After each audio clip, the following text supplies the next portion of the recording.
Braulio, president of NJ.com, here with my colleague Joe Zadalis. We're here to talk Central Jersey Group 5 football. We got GMC Shore, South Brunswick versus Manalapan. Joe, what can you tell me about Manalapan? Well, I thought Manalapan was going to be here in the final. I thought they would get past Hillsborough, and they did. They're a run-first football team. They have an outstanding tailback in Amu Mayfield. But I think the key for Manalapan through the playoffs has been the play of their quarterback, Dan Anarella.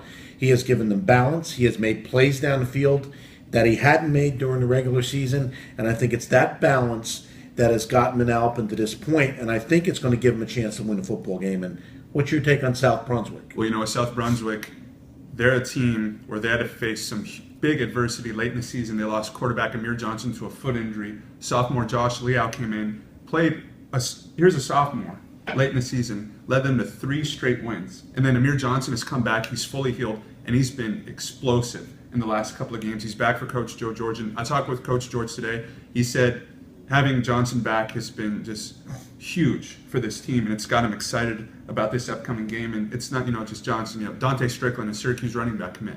He's the real deal. He runs with force.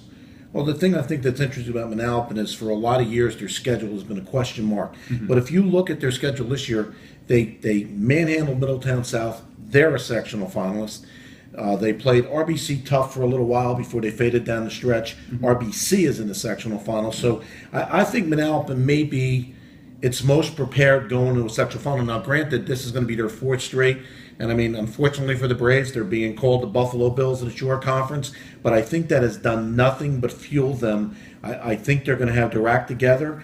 I feel like because of that sectional final experience, they know what to do. And I think they're familiar with the South Brunswick option, which is something none of the other South Brunswick State tournament opponents have had this year so far. So I think Manalapan has a pretty good chance to win this football game. That was something I wanted to ask you. Who are you taking? It sounds like you're going with Manalapan here. I'm going to go with Manalapan. I think balance wins the game, and I think that's important because South Brunswick's going to score points in this game. They might be up a touchdown or two, but I think the fact that Manalapan has found a passing game, a down-the-field passing game, is going to keep them in it the whole way.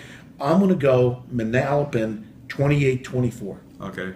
I'm gonna go with that same score, 28-24, but I'm going to go with the Vikings to pull off the victory in this one. I think just the weapons that they have on offense and then defensively too. Strickland and Johnson play both ways, but linebacker Phil Campbell, Wenzel Allen, these are great looking guys on the defense side of the ball. I think it's going to be one of those tough head-to-head battles like some of these other games in this state, but I'm going to go with South Brunswick. And the other thing is Manalapan has phenomenal special teams.